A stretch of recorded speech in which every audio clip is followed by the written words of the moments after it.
श्री राम जी ने वाल्मीकि ऋषि को देखा तो राम जी क्या किए? मुनि कहूँ राम, वाल्मीकि मुनि को राम जी ने दंडवत की। राम जी ने क्या किया? जोर से बोलिए। दंडवत बुझाता? प्रणाम महाराज, हो गया दंडवत। यही दंडवत है। आजकल लोग तो हाथ भी नहीं उठाते, महाराज हो गया प्रणाम।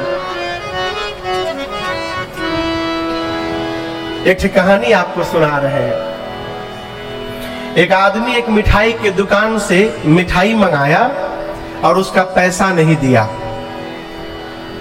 1 साल बीत गया। मिठाई के दुकान ने कहा, भाई साहब आप मिठाई ले गए तो कैसन मिठाई? हमको तो डायबिटीज, हम तो मिठाई खाते ही नहीं है। मिठाई वाले ने कहा, ठीक है भाई चलो, अच्छी बात। तो उस आदमी के घर में एक फंक्शन पड़ा, तो जाकर उसी मिठाई वाले को उसने ऑर्डर दिया कि 500 पीस हमको ये रसगुल्ला इतने तारीख को हमारे घर भेज दीजिएगा। दुकान में उठा, ठीक ठीक, तुरंत एकदम निश्चित। आज जब आप भेज दीजिएगा तो हम आपको पैसा दे देंगे। तो ठीक है। जिस दिन प्रोग्राम था उस दिन सुबह उसने फोन किया दुकान में, मिठाई यहाँ जा रहा है, अभी निकल रहा है। फिर दोपहर में फोन किया, बस पैक हो गया है, निकलने वाला है। 4 बजे से कार्यक्रम था, उसने 3 बजे फोन किया, अब बस पहुंचने वाला है। करते करते लोग आ गए, पूरा प्रोग्राम हो गया, मिठाई नहीं गया। शाम को गुस्से में पहुंचा दुकान में, ये क्या बदतमीजी है? उसने कहा, जैसन तोर लेन देन वैसन मोर पठावनी। जिस प्रकार आप रुपया देते हैं हमको, उसी प्रकार हम मिठाई भी दे दिए हैं आपको। ये मैं क्यों सुना रहा हूं? आशीर्वाद कोई देता नहीं है, आशीर्वाद लिया जाता है। इस बात को ठीक से समझिएगा। जिस भाव से हम प्रणाम करते हैं, उसी भाव से सामने वाले की ओर से आशीर्वाद भी मिलता है। पहली बात, माताओं को लेट करके दंडवत प्रणाम नहीं करना चाहिए। देखा देखी में माताएं भी लुटियाई जा रही है, महाराज दंडवत, ये अपराध है। स्त्री को लेट करके प्रणाम करने से मना किया गया है। आगे और बोलूं? हाँ? बेटियों को किसी का भी पांव छू के प्रणाम नहीं करना चाहिए। जो कुंवारी बेटियां हैं जिनकी शादी नहीं हुई है, कितनों बड़का महात्मा क्यों ना हो, तोप क्यों ना हो, उनको पांव छू के प्रणाम नहीं करना चाहिए। कैसे करना चाहिए हमारा? दूर से खड़े होकर दोनों हाथ जोड़ करके और सिर झुका के प्रणाम करना चाहिए, बस। समझ में बात आ रही है? हाँ। लेकिन जिसकी शादी हो गई है, जो बहू बन गई है, उनके लिए मर्यादा है कि बैठ करके और पांव छू करके प्रणाम करें। कोई सन्यासी महात्मा है तो दूर से हाथ जोड़ करके प्रणाम करें, तो लेकिन ये छूट पुरुष को नहीं दी गई है, न लड़कों को। पुरुष को और बच्चों को दंडवत करना चाहिए। जिस बच्चे के पेट के बाल उतर गए हैं, जब तक पेट का बाल, समझ रहे हैं ना, मुंडन जब तक नहीं हुआ तब तक उसको बालक कहा गया है। पेट के बाल जब तक सिर में है तब तक वो बालक है। और जिसका मुंडन संस्कार नहीं हुआ है, उस बच्चे से कदापि पांव नहीं स्पर्श कराना चाहिए। ये भगवत अपराध के बराबर है। जिस बच्चे का पेट का बाल नहीं उतरा, वो साक्षात अभी भगवान का स्वरूप है, उससे पांव स्पर्श नहीं कराना चाहिए। लेकिन मुंडन संस्कार यदि हो गया, फिर उस बच्चे को बचपन से आदत दिलाइए, जो भी दिखाई पड़े बड़ा, उसको पांव छूकर प्रणाम करे। न लौटाए तो कम से कम पांव छू के प्रणाम करे।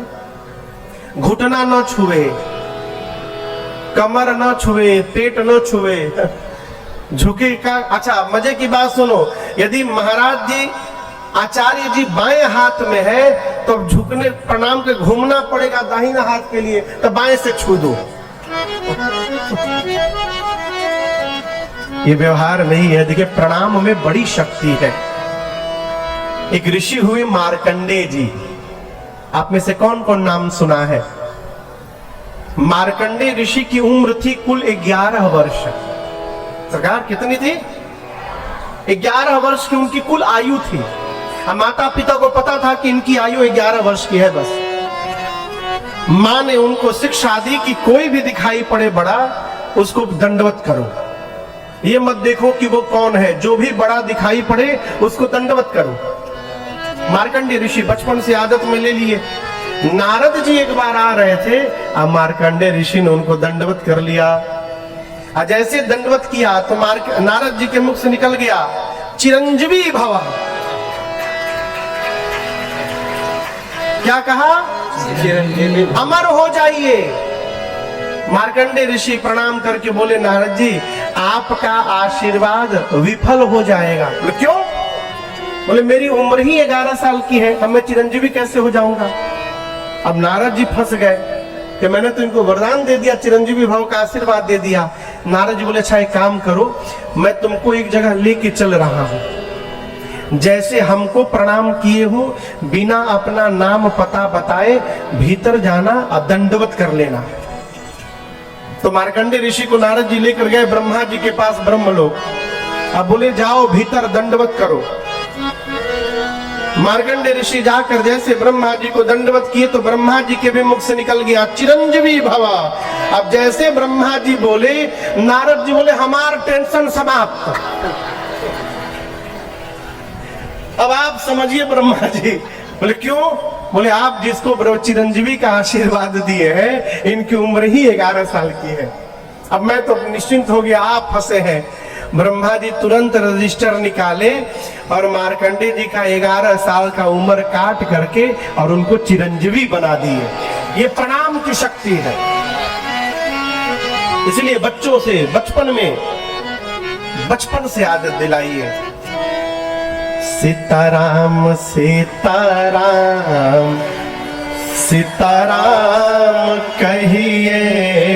महाभारत, भगवान कृष्ण द्वारिका में थे। एक ही दिन अर्जुन और दुर्योधन दोनों कृष्ण से सहायता लेने गए। सबसे पहले अर्जुन पहुंचे, भगवान सोए हुए थे। अर्जुन जी जाकर नहीं, पहले दुर्योधन गए, जाकर भगवान कृष्ण के सिर के पास खड़े हो गए सिरहाने। बाद में अर्जुन आए तो आकर भगवान के चरण के पास खड़े हो गए। कन्हैया की जब आंख खुली तो सामने अर्जुन पर दृष्टि गई। बोले पार्थ तुम कब आए? पीछे से दुर्योधन ने कहा मैं भी आया हूं। भगवान ने कहा लेकिन मेरी दृष्टि तो पहले मेरे पार्थ पर पड़ी है। अर्जुन ने कहा नहीं प्रभु, मेरे से पहले भ्राता आए हैं। भगवान ने पूछा कहिए क्यों आए हैं? दोनों ने कहा सहायता चाहिए। भगवान बोले देखो, मैं युद्ध में शस्त्र नहीं उठाऊंगा, निहत्था रहूंगा, किसी पर प्रहार नहीं करूंगा। एक और मैं हूं और एक तरफ मेरी अक्षुण सेना है। दोनों में से किसको क्या चाहिए बताओ? दुर्योधन बोला पहले मैं आया हूं, पहले मैं मांगूंगा। भगवान ने कहा लेकिन मेरी दृष्टि तो पहले अर्जुन पर पड़ी है, पहले अर्जुन मांगेगा। और अर्जुन तुम्हारा छोटा भाई है, इसलिए छोटे भाई का अधिकार पहले होता है। अब अर्जुन को डर, दुर्योधन को डर कहीं अर्जुन सेना न मांग ले। अर्जुन ने कहा प्रभु मुझे आप चाहिए। भगवान बोले मैं युद्ध लड़ूंगा नहीं। अर्जुन बोले उसके बाद भी मुझे आप चाहिए। दुर्योधन तो मन ही मन प्रसन्न हो गया, नाटक करके चेहरा उदास करके बोला अब क्या बताऊं, छोटे भाई की बात है, मैं इसका मन तोड़ भी नहीं सकता हूँ। कोई बात नहीं, यदि आप अर्जुन के साथ रहेंगे तो अपनी सेना आप मुझे दे दीजिएगा। अब दुर्योधन को लगा कि इनकी सेना यदि आगे तो मुझे कौन हराएगा। दुर्योधन चला गया बलदाऊ के पास भगवान ने पूछा अर्जुन से, तुमको पता है कि मैं शस्त्र नहीं उठाऊंगा, फिर मेरी भूमिका क्या होगी, क्यों मांगे मुझे? अर्जुन ने कहा, प्रभु मैं चाहता हूं जिस रथ पर मैं बैठकर लड़ूं, उस रथ की डोर आपके हाथ में हो प्रभु। क्यों? आप जिसकी डोर पकड़ लेंगे उसका पराजय किसी युग में नहीं हो सकता है, वो हमेशा विजयी ही विजयी होता है। सीताराम सीताराम सीताराम कहिए, जाहि विधि राखे राम वही विधि रहिए। बच्चों को सिखाइए, सबको प्रणाम करें, राम राम कहें।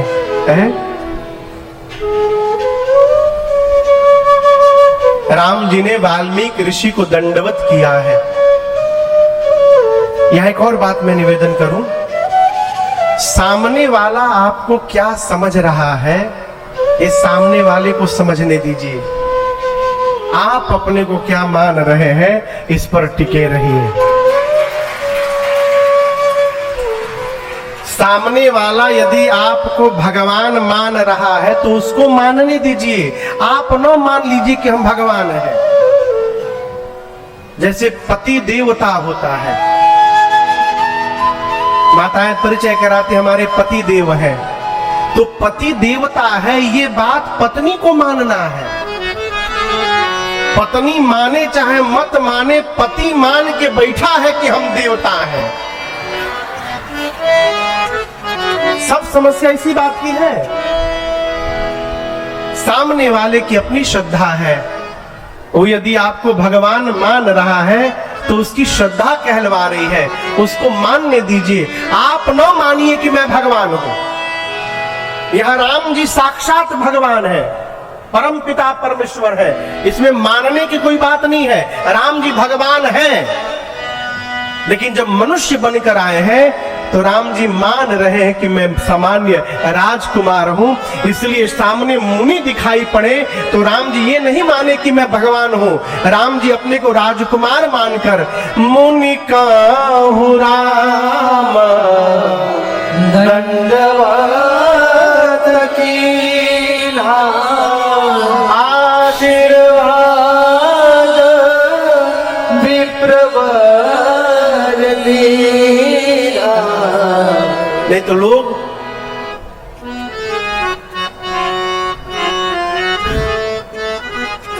हमारे पूज्य महाराज श्री के एक परिचित है विनोद भैया, बहुत बड़े आदमी है वो जब जब आते हैं ना महाराज श्री के पास, तो उनके साथ 4-5 लोग रहते हैं। कोई उनका पान का डिबिया पकड़ा है, तो कोई उनका तौलिया पकड़ा है, कोई उनका पानी का बोतल पकड़ा है। तो हम एक दिन पूछे महाराज जी की सरकार, ये भैया आते हैं तो इनकी गाड़ी में 4-5 लोग बैठ के आते हैं, ये लोग कौन है? तो महाराज जी बोले, बाबू ये लोग ठेलुआ हैं। हम बोले हम समझे नहीं। तो भगवान बोले, बाबू भगवान कोई तेज घोड़े के साथ 4-5 गधों को बांध देते हैं। क्यों? यदि ये गधे नहीं बंधे रहेंगे तो घोड़ा आगे जीत नहीं जाएगा। तो ये सारे गधे मिल करके घोड़े को पकड़े रहते हैं और उसको दौड़ने नहीं देते हैं। हर बात में उससे कहते हैं वाह वाह, अद्भुत, झूठी प्रशंसा। तो जो हर बात में साथ में वाह वाह करने वाले लोग घूम रहे हैं, शुद्ध भाषा में कहें तो चमचा। देखिए चम्मच की अपनी विशेषता है, जिस बर्तन में रहता है उसी को खाली कर देता है।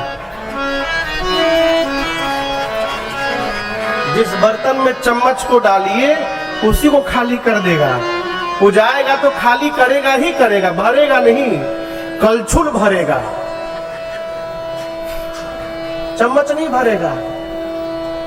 भरेगा वो? उसी प्रकार ये चमचे जिसके साथ लग जाए उसको खाली कर देंगे। अभी विधायक का टिकट मिला नहीं, लेकिन साथ वाले उनको विधायक जी आ गए, इनसे सावधान।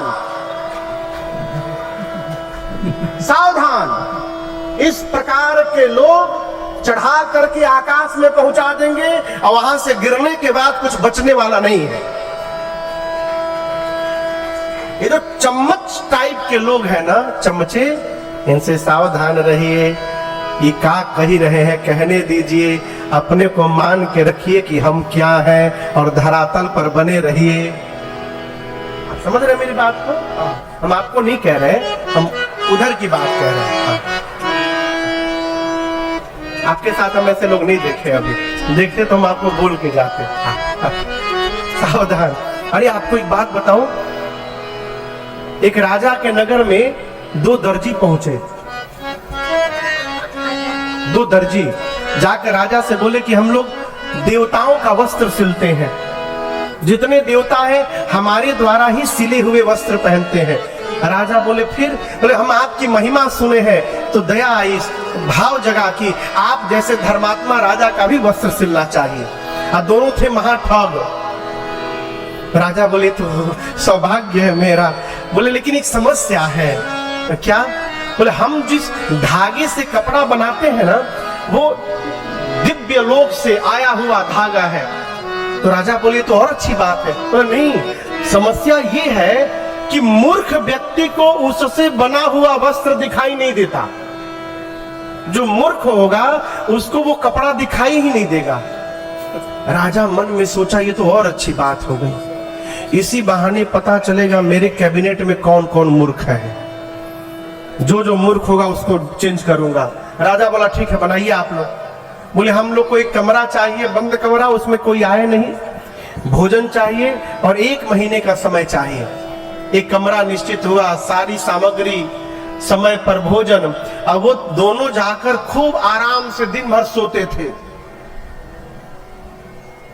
1 महीना में 1 दिन बचा था। राजा तो एकदम भीतर हुदहुद लगा हुआ है राजा को।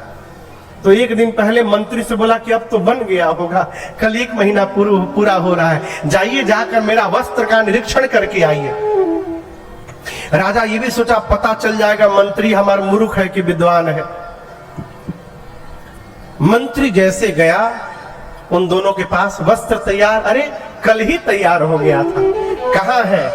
तो एक दीवार की ओर इशारा किया, वो देखिए वस्त्र टंगा है। अब वहां कुछ था ही नहीं, कुछ नहीं था, सही में कुछ नहीं था। बोले वो देखिए दीवार पर वस्त्र क्या अद्भुत टंगा हुआ है। अब मंत्री को दिखाई न दे। मंत्री सोचे हम मूर्ख हैं क्या, हमको तो दिख नहीं रहा है। यदि राजा को पता चल गया हम मूर्ख हैं तो नौकरी से निकाल देगा हमको। बोला मंत्री बोला अद्भुत अद्भुत वस्त्र, ऐसा वस्त्र तो मैंने आज तक नहीं देखा। दर्जी पूछे किस रंग का है बताइए, कौन सा रंग अच्छा लग रहा है? मंत्री बोला ये बीच बीच में जो नीला नीला लगा है ना, वो बहुत सुंदर लग रहा है। दर्जी बोले बहुत सुंदर, आप विद्वान हैं, आपको दिख रहा है। मंत्री जाकर राजा से बताया सरकार ऐसा दिव्य वस्त्र बना है, आप नाचने लगेंगे। राजा प्रसन्न हो गया, चलो मेरा मंत्री कम से कम मूर्ख नहीं है। अगले दिन राजा ने घोषणा की कि वही वस्त्र पहन करके मैं नगर भ्रमण में निकलूंगा, शाही सवारी मेरी निकलेगी। 10 बजे का समय घोषित हुआ। अब वो दोनों ऐसे हाथ किए, वो नकली कपड़ा लेकर राज दरबार में पहुंचे। अब राजा को कपड़ा न दिखाई दे। मंत्री कह रहा सरकार देख रहे हैं क्या अद्भुत चमक रहा है वस्त्र, नीला रंग देखिए, नीला रंग। राजा को दिखाई न दे। राजा बोला मैं मूर्ख हूं क्या, मंत्री को दिख रहा है, मुझे दिख ही नहीं रहा है। नगर में ये बात फैल जाएगी राजा मूर्ख है, मेरी हंसी हो जाएगी। राजा बोला अद्भुत अद्भुत, ऐसा तो मैंने वस्त्र देखा ही नहीं आज तक, लाओ पहनाओ मुझे। अब राजा नंगा खड़ा है और ऐसे हाथ डाले वैसे हाथ डाले, झूठ मूठ का बटन बंद करे। राजा बोला है बहुत सुंदर लग रहा है। उसी तरह राजा जाकर रथ पर बैठ गया नंगा। मजे की बात देखिए, सबको राजा नंगा दिख रहा है, लेकिन कोई नहीं कह रहा है कि सरकार आपके शरीर पर वस्त्र नहीं है। जानते हैं कि यदि कह दूंगा तो नौकरी से हाथ चली जाएगी। सब कहते हैं सरकार ऐसा वस्त्र हम लोगों ने जीवन में नहीं देखा, अद्भुत वस्त्र बना है। अब पूरा राजा नगर घूम लिया नंगा। ये कथा कह रही है वाह वाह करने वाले बहुत लोग साथ में हो जाए तो कब हम लोगों की भी शाही सवारी निकल जाएगी इसका भरोसा नहीं। सावधान रहिए। हम क्या है अपने को विचार करना है। राम जी ने श्री वाल्मीकि ऋषि को दंडवत किया है। वाल्मीकि ऋषि ने आशीर्वाद दे प्रवर दीना। मुनियों ने श्री रघुनाथ जी को आशीर्वाद दिया है। आश्रम में लेकर के आए, लेकर के आने के बाद कंद मूल फल मंगाकर प्रभु को वाल्मीकि ऋषि ने दिया। सीता जी पाई, लक्ष्मण जी पाए, रघुनाथ जी पाए और उसके बाद थोड़ी देर राम जी विश्राम करते हैं। विश्राम करने के बाद भगवान सायंकाल जब उठे हैं तो उठने के बाद जाकर श्री वाल्मीकि ऋषि के पास बैठे हैं।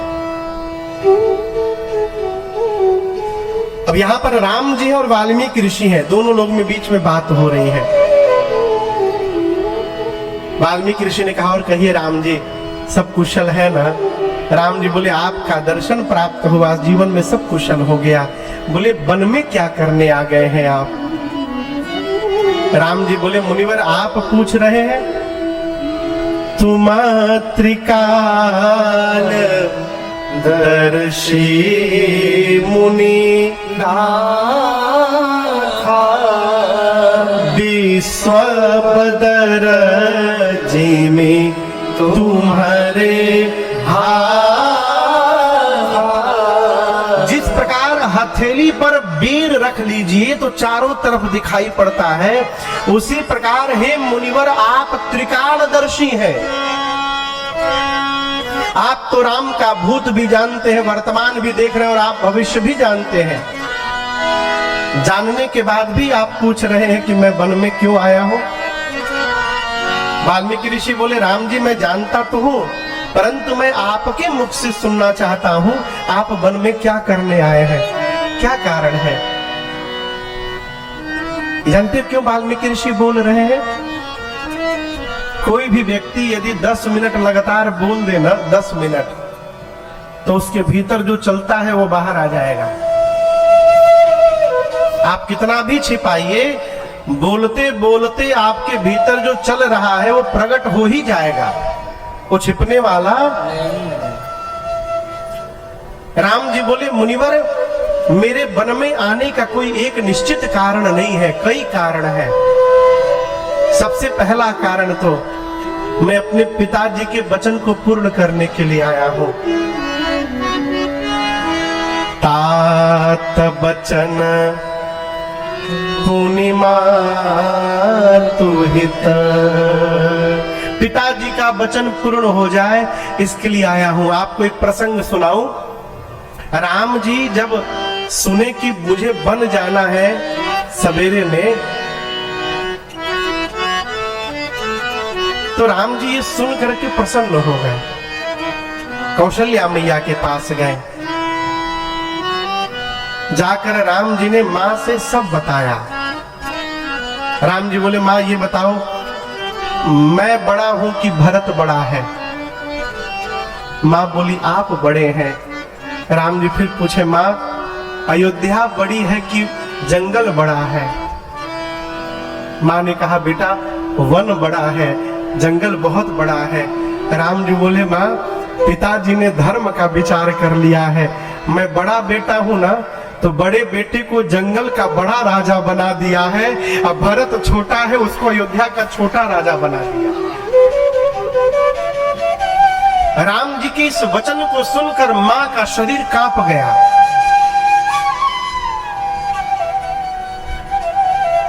यहाँ पे स्वामी जी कहते हैं मां की दशा कैसे भई। धर्म स्नेह उभय मति घेरी, भई गति साप छछुंदर के। सांप छछुंदर की गति जानते हैं, नाम सुने कभी? एक एक जीव होता है, कहते हैं कि चूहे जैसा दिखाई पड़ता है, उसका नाम है छछुंदर। और ऐसी मान्यता है, लोक मान्यता है, क्या सत्य हो तो रघुनाथ जी जाने, कि सांप छछुंदर को समझता है कि चूहा है, लेकिन जैसे उसको मुंह में पकड़ता है तब उसको पता चलता है तो छछुंदर है। अब मुंह में लेने के बाद सांप फंस गया।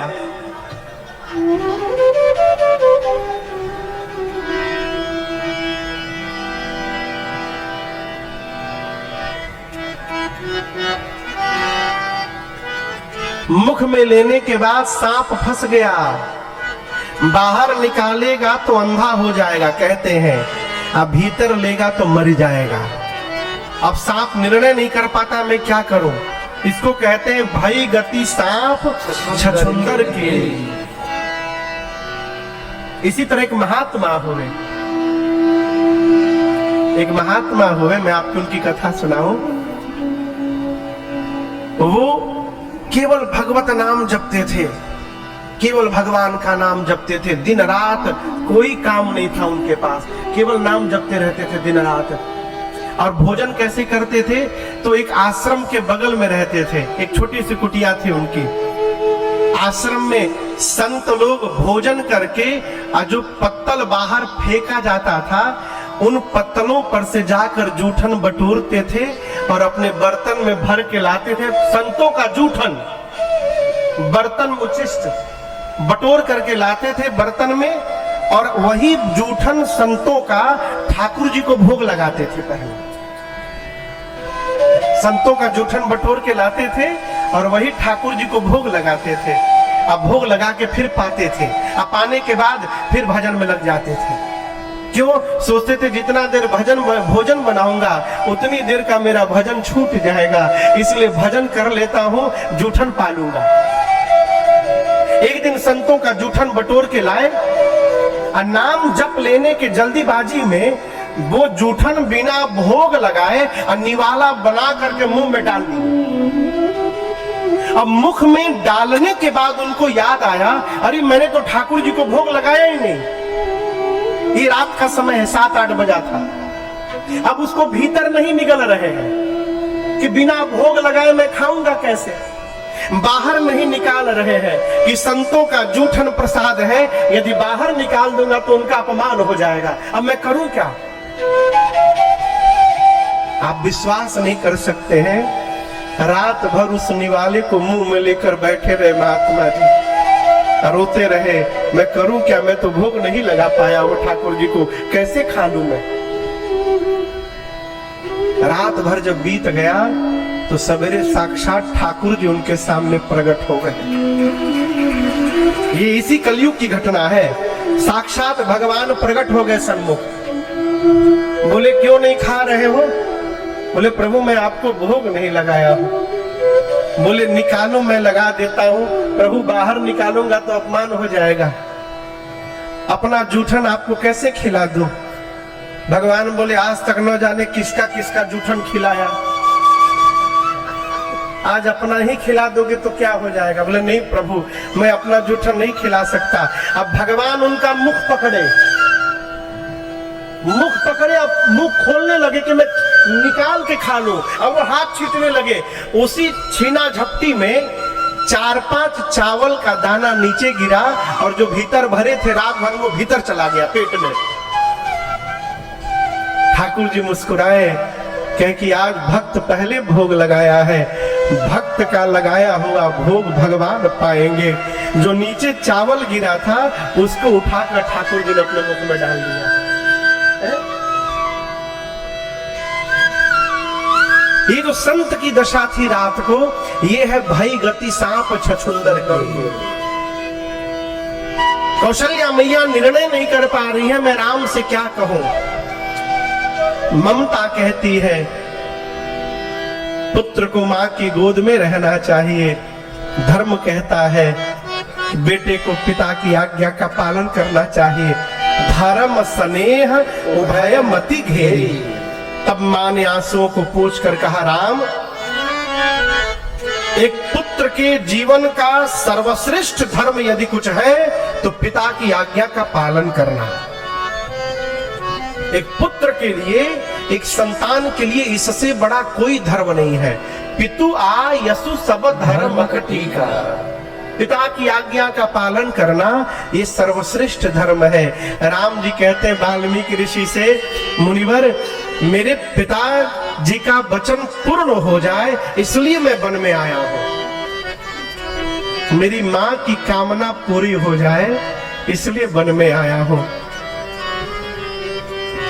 मैं तो बड़ा हूं ही, राजा बनकर मेरा छोटा भाई भरत भी बड़ा बन जाए इसलिए वन में आया हूं। अयोध्या की प्रजा को भरत जैसा साधु राजा मिल जाए इसलिए वन में आया हूं। आप देखिए ना, मेरी मां ने सबका हित कर दिया। वाल्मीकि ऋषि ने कहा राम सबका हित तो कर दिया, लेकिन आपका क्या हुआ? बन बन भटक रहे हैं नंगे पांव, आपका कौन सा हित हुआ?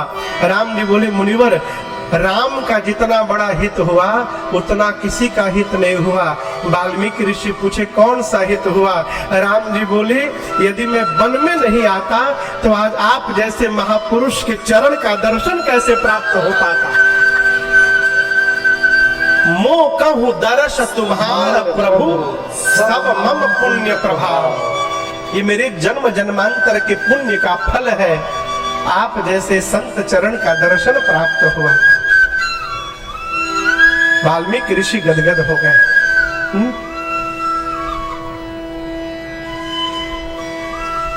जीवन में पुनः एक बार कह रहा हूं, परिस्थिति को स्वीकार करिए, रोने से कुछ होने वाला नहीं है। परिस्थिति को स्वीकार करके आगे बढ़िए, अभाव में भी रहिएगा, आनंद की वर्षा होती रहेगी। और यदि स्वीकार नहीं करिएगा, महल में भी रहिएगा तो रोते हुए रहिएगा। राम जी ने वनवास को स्वीकार कर लिया है, प्रभु आनंद में है। वाल्मीकि ऋषि से बोले मुनिवर मैं इसलिए आपके पास आया हूं कि आप मुझे आज्ञा दीजिए। अब जहरा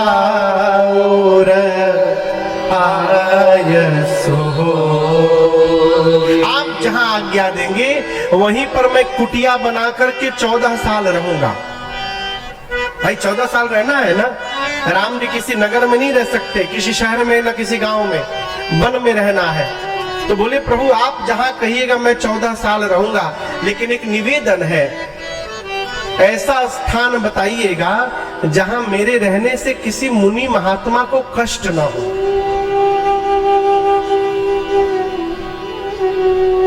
आप समझ रहे हैं? देखिए बच्चों से, घर में जो बच्चे हैं उनको कड़ी भाषा में एक बात बताइए, जीवन में कभी किसी संत महात्मा साधु की बरेखी न करे। जीवन में कभी किसी साधु महात्मा के साथ विनोद न करे। क्यों? भगवान अपने प्रति अपराध बर्दाश्त कर लेते हैं, भगवान अपने भक्त के प्रति अपराध बर्दाश्त नहीं कर पाते हैं। राम जी कहते ऐसा स्थान बताइएगा जहां मेरे रहने से किसी महात्मा को कष्ट न हो। क्यों? जिस राजा के राज्य में महात्मा कष्ट पाते हैं वो राजा बिना अग्नि के जलकर भस्म हो जाता है, उसका पूरा कुल समाप्त हो जाता है। इसलिए ऐसा स्थान बताइएगा जहां किसी को कष्ट न हो।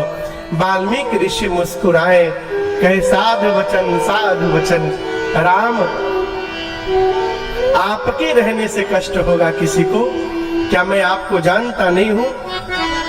वाल्मीकि ऋषि से राम जी ने पूछा क्या जानते हैं? वाल्मीकि ऋषि कहते हैं राम जी आप।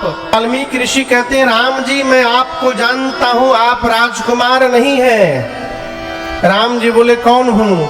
आप वेद के मर्यादा के पालक है। श्रुति यानी वेद, श्रुति से तु पालक राम तुम जगदीश।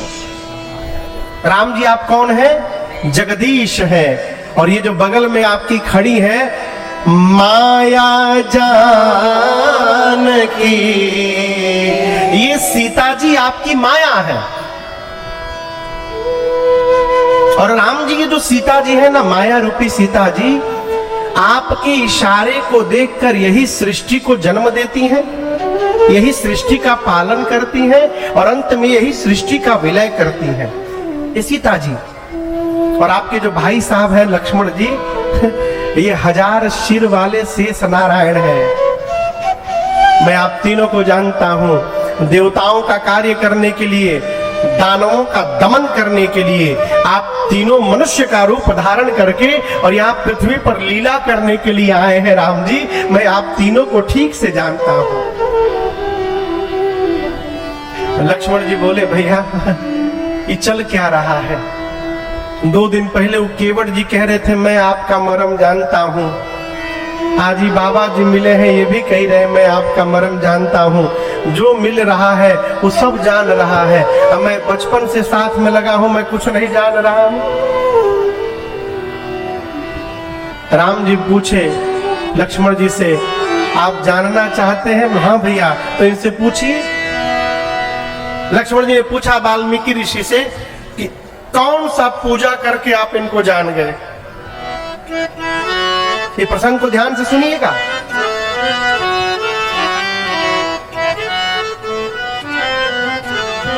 कौन सा पूजा करके? वाल्मीकि ऋषि बोले, लक्ष्मण जी पूजा करके, यज्ञ करके, दर्शन करके, किताब पढ़ के, माला जप के, जितने साधन है सभी साधनों को करके कुछ भी कर लीजिए, भगवान को जाना नहीं जा सकता। आप समझ रहे हैं मेरी बात को? किसी भी प्रकार से भगवान को जाना नहीं जा सकता। लक्ष्मण जी बोले, फिर आप कैसे जान गए? वाल्मीकि ऋषि बोले, राम जी को वही जान सकता है जिसको राम जी स्वयं अपने बारे में जनवा दे। भगवान को कौन जान पाएगा? जिसको भगवान जनवा दे। सोई जाने जेहि देहु जनाए, जानत तुम्हि तुम्हें होइया। बुरा न मानिएगा, कई समाज में आपको संस्थाएं दिखाई पड़ेंगी जो कहती आओ आओ आओ हम तुमको भगवान को जनवा देंगे। हलवा पूर्णिका की जनवा दीजिएगा। जिस प्रकार जहां भी ऐसा कुछ दिखाई पड़े तुरंत भागिए। क्यों? ठगने के लिए बुलाया जा रहा है। अरे आजकल तो हंसी आती है, ध्यान लगाने का भी ऑफिस खुला है। कई लोग मिलते, महाराज हम रोज 10 मिनट ध्यान लगा लेते हैं। 10 मिनट घड़ी देख के ध्यान लगत है? घड़ी देख के ध्यान लगेगा? योग में 8 सीढ़ी है, सबसे ऊपर समाधि है और समाधि के नीचे ध्यान है। ध्यान के बाद बस समाधि बचा है, उसके नीचे यम है, नियम है, आसन है, प्राणायाम है, प्रत्याहार है, धारणा है, तब जाकर ध्यान, ध्यान के बाद समाधि। एक आसन पर पालथी मार के सुखासन पर कह दिया जाए 1 घंटा बैठिए, बस पालथी मार के कह दिया जाए कि सुखासन पर 1 घंटा बैठिए, 5 मिनट फाटा था। जो 5 मिनट एक आसन पर बैठ नहीं पा रहा है वो कहीं राम ध्यान लगा रहे हैं। ये ध्यान, अच्छा ध्यान भी कैसे लगाते हैं?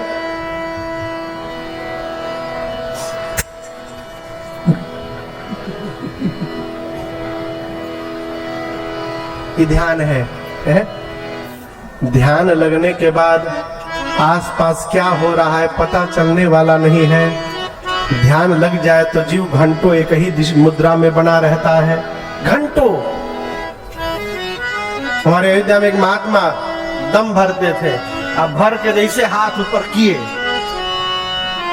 गए, हाथ ऊपर उठा, बाबा गए, कहा ध्यान में। अब कहिए तो 10 घंटा ऐसे ही पड़े हैं ध्यान में। ये ध्यान है। हम तो कहते हैं कि ध्यानवान के चक्कर में नहीं पड़ना चाहिए, राम राम जपते रहिए, काम करते रहिए, यही बेड़ा पार कर देगा। कुछ करने की आवश्यकता नहीं है। अपने घर में महामंत्र का जप करते रहिए। कोई भी सत्कर्म करना हो, कोई भी उत्सव करना हो, उसके पहले न 24 घंटे तो कम से कम 1-1 घंटे का कीर्तन कराइए, केवल नाम का। कैसे कराइए?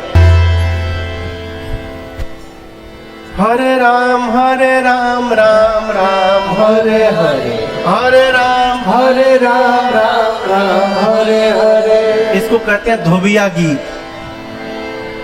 पूर्वांचल में एक धुन है धोबी गीत, उसी धुन पर ये पद है। भगवत नाम ही केवल एक ऐसा साधन है जो कलयुग में हमको भगवान का साक्षात्कार करा सकता है। इस नाम के अलावा दूसरा कोई साधन नहीं है। देखिए, बुरा न मानिएगा, शंकर भगवान श्री रामचरितमानस में कहते हैं कलयुग का जीव न ठीक से यज्ञ कर सकता है, न पूजा, न हवन, न व्रत, कुछ नहीं कर सकता। यज्ञ होता आप देखे होंगे, लोग फुल पैंट पहन के स्वाहा कर रहे हैं। क्या पहन के? यज्ञ का नियम है जब तक कांच ना लगा हो धोती में, तब तक आप आहुति नहीं दे सकते। न हाथ धोए, न मुंह धोए, उसी में मुंह में भरे आओ।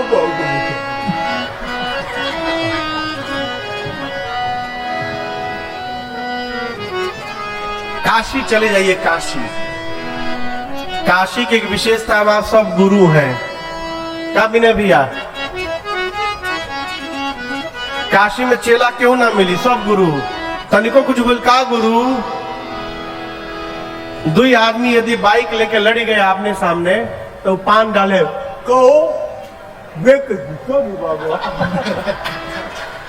तो इनकी भाषा वही समझ रहे हैं, वो भी भरे हुए का मुंह में। कलयुग का जीव शुद्धता से यज्ञ नहीं कर सकता। व्रत भगवान मालिक है। कहा गया है यदि आप उपवास है और मिठाई देख करके जीभ से पानी निकल गया तो आपका व्रत टूट गया। इतना कठोर नियम है। हमारे परिचित भैया एकादशी का व्रत किए थे, पूरा सब सो गए, रात को 11 बजे सो नहीं रहे। पूछे क्यों नहीं सो रहे भैया? हम 12:30 बजे सोएंगे। क्यों? समोसा आया है। तो बोले आप तो एकादशी का व्रत किए हैं। बोले 12 बजे थे, एकादशी खत्म, डेट बदल गया, अब फिर हम समोसा गरमा के खाएंगे फिर सोएंगे। रेलवे के टाइम टेबल से एकादशी बदल जाएगा? ये हमारा व्रत है। अब पूजा तो खैर भगवान मालिक है, पूजा तो हम अब कुछ बोलेंगे नहीं ढेर। लोग कहेंगे महाराज हमरे को बोल रहे हैं। कलयुग का जीव न ठीक से व्रत कर सकता है, न ठीक से यज्ञ, न ठीक से पूजा, तो कलयुग के जीव का उद्धार कैसे होगा? शंकर जी कहते हैं जीव केवल 3 काम करे। कितना काम? 3। पहला काम राम ही सुमीरिया। क्या करे? राम जी का स्मरण करे। कैसे स्मरण करना है? चलते फिरते रोते गाते सुख दुख में मन को समझा के। चलते हुए, बैठे हुए, रोते हुए, गाते हुए, किसी भी कंडीशन में भगवान का स्मरण करिए, भगवान का नाम लीजिए। लोग कहते महाराज बाथरूम में ले सकते हैं? बाथरूम में भगवान का नाम ले सकते हैं? कहीं बाथरूम में प्राण निकल गया तो? ये तुलसी की माला है ना, तुलसी की माला, इसको भी लेकर लोग कई तरह की बात करते हैं। महाराज इसको पहन के बाथरूम जा सकते हैं? अशुद्ध तो नहीं होगा? बिल्कुल नहीं होगा। किसी भी कंडीशन में, माताएं पुरुष दोनों ध्यान से सुनिए, किसी भी कंडीशन में तुलसी अपवित्र नहीं होती। किसी भी परिस्थिति में तुलसी का कितना महत्व है मैं आपको सुनाऊं। आप मंदिर में जाते हैं? बोलिए। अच्छा, मंदिर में पंडित जी हाथ में क्या देते हैं?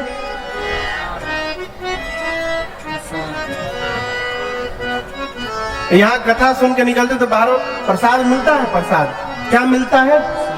मंदिर में पंडित जी क्या देते हैं? प्रसाद। क्या देते हैं? प्रसाद। अब वो प्रसाद है कैसे मालूम? कैसे आपको पता चलेगा कि ये प्रसाद है? क्योंकि उसमें तुलसी पड़ा हुआ है। जिसमें तुलसी दिखाई पड़ जाए पड़ा हुआ, हम क्या कहते हैं? ये प्रसाद है। अभिनव जी, अब दिखाई पड़ गया कि तुलसी पड़ा है, प्रसाद है, फिर हम ये नहीं विचार करते कि ये ताजा है, कि ये बासी है, ये खट्टा है, कि मीठा है। विचार करते नहीं। तुलसी दिखाई पड़ गया तो बिना विचार किए हम पा लेते हैं। समझ रहे मेरी बात को? उसी प्रकार शरीर पर तुलसी का स्पर्श होते हुए जब प्राण निकलता है, शरीर पर तुलसी धारण है और उसी अवस्था में यदि प्राण निकल जाए तो जीव जब भगवान के पास जाता है और तुलसी दिखाई पड़ता है उसके शरीर पर, तो भगवान भी विचार नहीं करते कि ये पापी है कि पुण्यात्मा है। भगवान भी उस जीव को स्वीकार कर लेते हैं। ये तुलसी की महिमा है। इसीलिए किसी भी कंडीशन में, हर स्थिति में प्रयास करिए शरीर पर तुलसी स्पर्श रहे। लेकिन महाराज हम तो लहसुन प्याज खाते हैं। कोई बात नहीं, फिर धारण करिए, उसके बाद भी धारण करिए। क्यों? लहसुन प्याज खाते हैं ना, धारण करिए। तुलसी धारण करिएगा तो एक दिन तुलसी के प्रभाव से ही लहसुन प्याज छूट जाएगा। आप धारण करिए। अजहु तुलसी का हरि प्रिय। भगवान श्री हरि को तुलसी बहुत प्रिय है?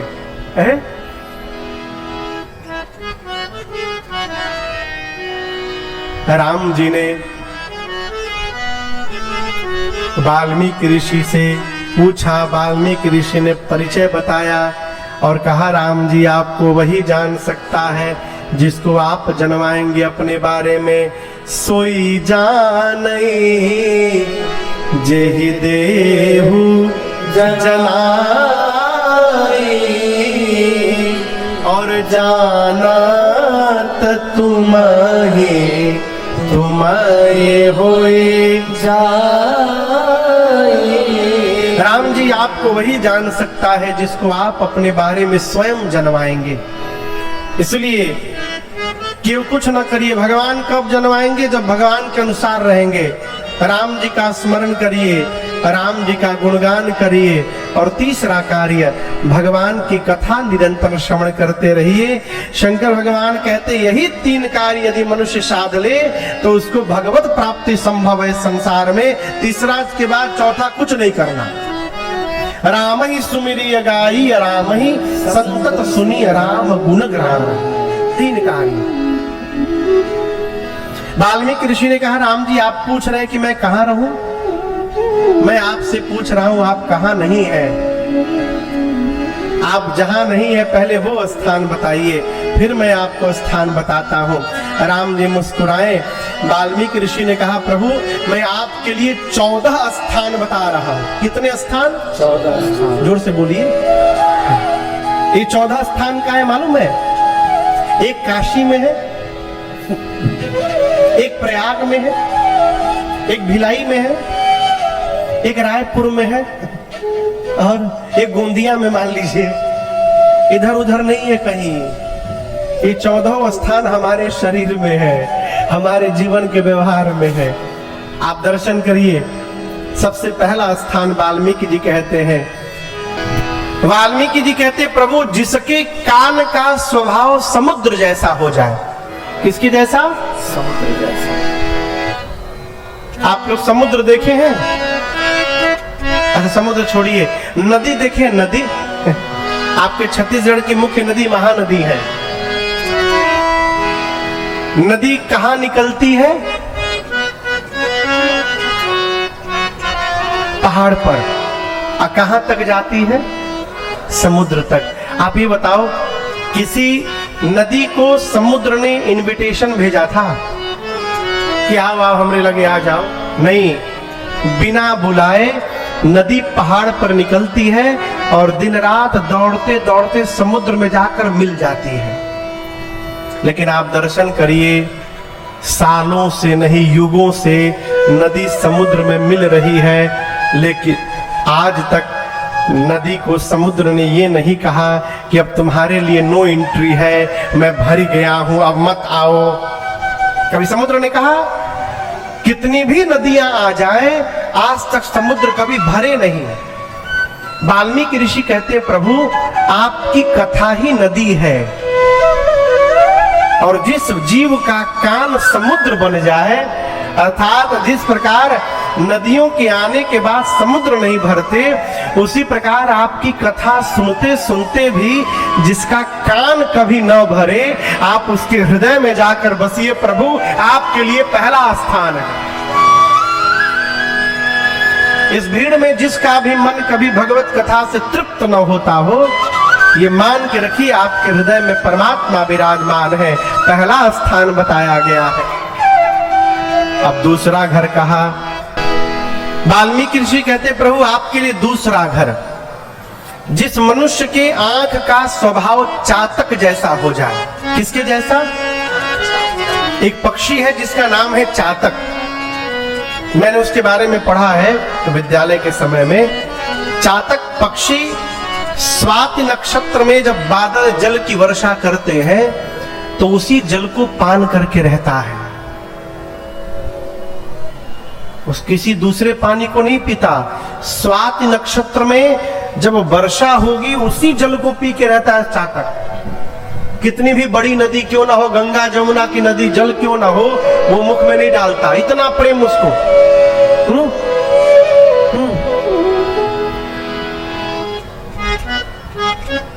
जब वो प्यास से मरने लगता है तो गिरते समय भी मुख ऊपर किए रहता है कि मुख नीचे करके गिरूंगा, कोई दूसरा पानी चला गया तो मेरा प्रेम झूठा हो जाएगा।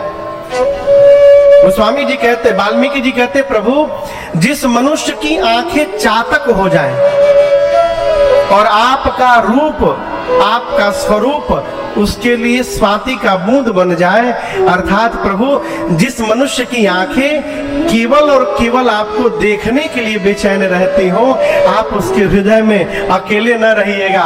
लक्ष्मण जी और सीता जी को ले जाकर के वास करिए। प्रभु आपके लिए दूसरा घर है। आंखें भगवान के लिए बेचैन रहे।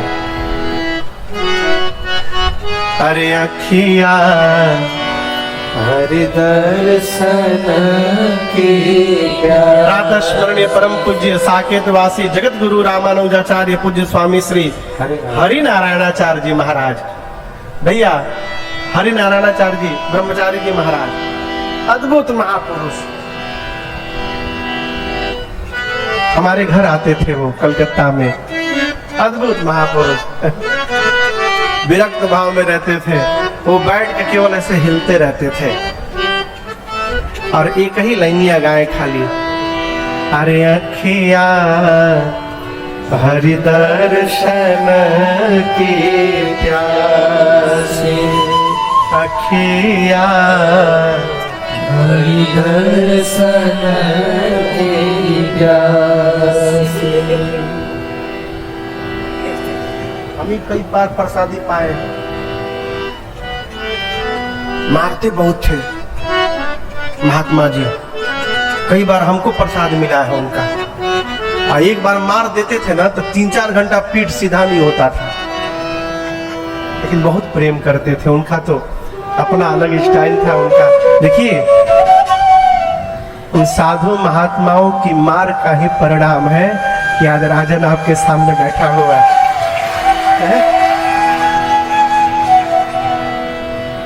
आंखें भगवान को देखने के लिए बेचैन रहे। वाल्मीकि जी कहते हैं, प्रभु उसके हृदय में सीता जी और लक्ष्मण जी के साथ जाके रहिए। आपके लिए दूसरा घर, पहला घर क्या था? कान, दूसरा घर आंख, अब तीसरा घर। जस तुम्हार मानस विमल हंसिनी जिहा मुक्ताहल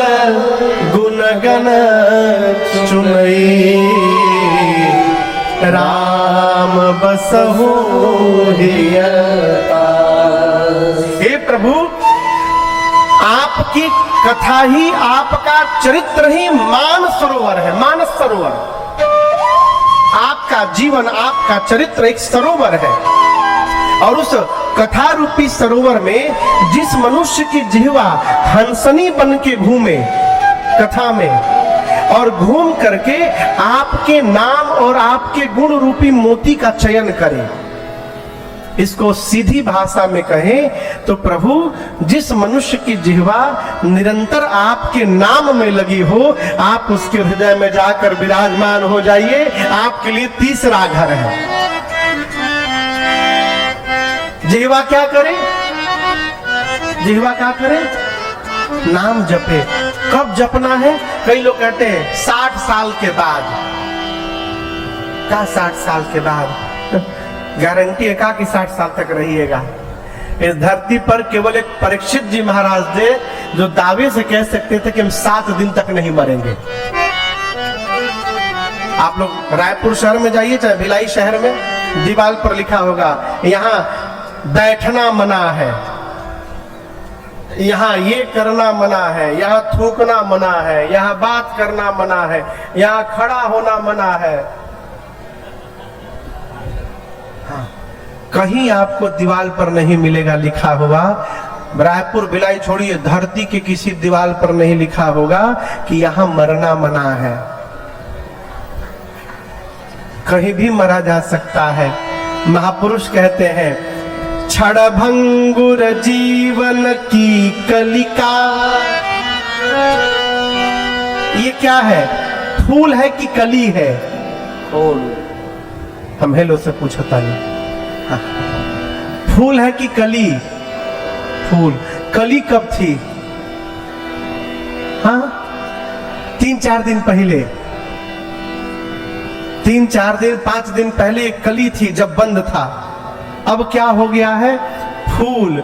ये जो जीवन है अभी कली है, और ये कली का क्या भरोसा? क्षणभंगुर जीवन की कलिका,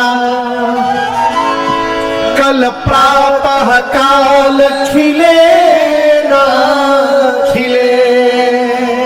अभी डाल पर कली है, तेज हवा का झोंका आया, ये नीचे गिर गया, समाप्त हो गया।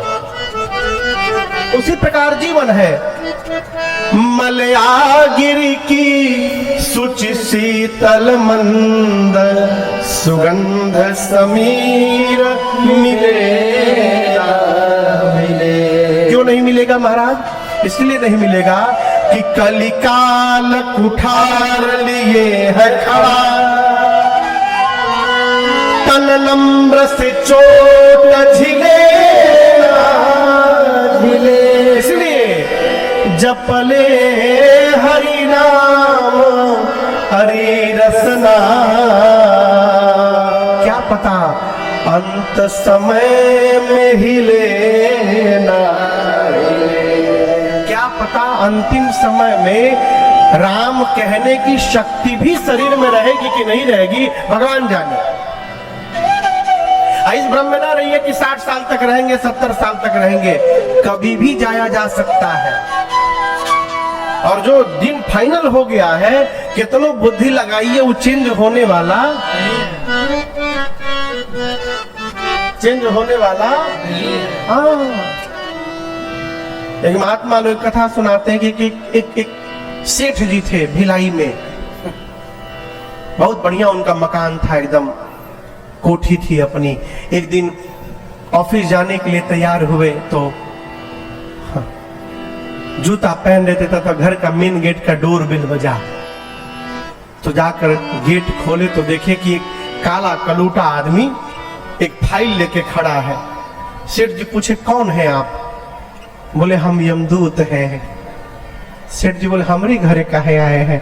बोले, रजिस्टर में आज पहला पेज में सबसे पहला नाम आप ही का लिखा हुआ है ले जाने के लिए, उसी लिए हम आपके घर आए हैं। बोले, कहा आज मरना है? बोले, पहला आप ही से मोहनी करना हमको आज। अब सेठ तो कांपने लगा कि आज मरने का दिन आ गया। बोले, आप थके हुए हैं, थोड़ा पानी पी लीजिए। यमदूत को भीतर ले गए, पानी पिलाए, मसाला डोसा, पेपर डोसा खिलाए, तो खिलाने के बाद इडली भी खिलाए। इतना खिला दिए कि यमदूत को नींद आने लगी। विनोद भैया बोले बच्चा थोड़े सोने की व्यवस्था बनाइए ना कमरे में, बेड पर ले जाके सुलाए, एसी चालू करके रजाई उड़ा दिए। यमदूत गहरी नींद में सो गए। जैसे यमदूत सोए, सेठ रजिस्टर लेके भाग गया, दूसरे कमरे में गया, जाकर खोला, देखा पहले पेज के पहले नंबर पर उसी का नाम लिखा था, कपार पकड़ ले राम राम, इसीलिए तो आए हैं। एक वाइटनर होता है, आप लोग देखे हैं, लिखा हुआ मिटाने के लिए। तुरंत अपने बैग से सेठ वाइटनर निकाला और जो उसका नाम था उसको मिटा दिया। अब मिटा के इतना मोटा रजिस्टर उसके सबसे लास्ट पेज में, एकदम लास्ट में अपना नाम लिख दिया कि काउंटिंग बराबर रहे। लिखने के बाद सोचा इतना मोट बात 4-5 साल तक बढ़िए गई हमारे। ले जाके रजिस्टर वहीं सेठ जी, यमदूत के बगल में सेठ जी रख दिए। यमदूत जगे 2 घंटा बाद, बोले बड़ा आनंद आया बेटा, पानी पिलाओ। सेठ जी नाचते हुए गए, गिलास में पानी लाए। सेठ जी जानते हमारा नंबर नहीं लिखल, कहां से ले जीगा ना, अब तो लास्ट में लिखल बा। यमदूत बोले देखो बच्चा, हम जिसके जिसके घर जाते हैं लोग हमको देख के चिल्ला चिल्ला के रोते हैं। पहला कोई बच्चा मिला है जो नाच रहा है। सेठ जी बोले मरने से कौन डरता है, जो आया है उसको जाना ही है, हमको कोई गम नहीं है, आप पानी पीजिए। बोले नहीं नहीं बच्चा, तुम्हारे इस स्वागत से मैं बहुत प्रसन्न हो गया हूं। इतना स्वागत मेरा आज तक कोई नहीं किया, और मैं कहता हूं मैं इतना प्रसन्न हुआ हूं कि आज मैं अपना सारा नियम तोड़ दूंगा। सेठ जी बोले कौन सा नियम तोड़ेंगे आप? यमदूत बोले आज तक आगे से उठाता था, आज पीछे से उठाऊंगा मैं। रजिस्टर खोले तो खुद अपन नाम लिखा था अपने हाथ से। यमदूत बोले এখন तो चलते हो तुम आके।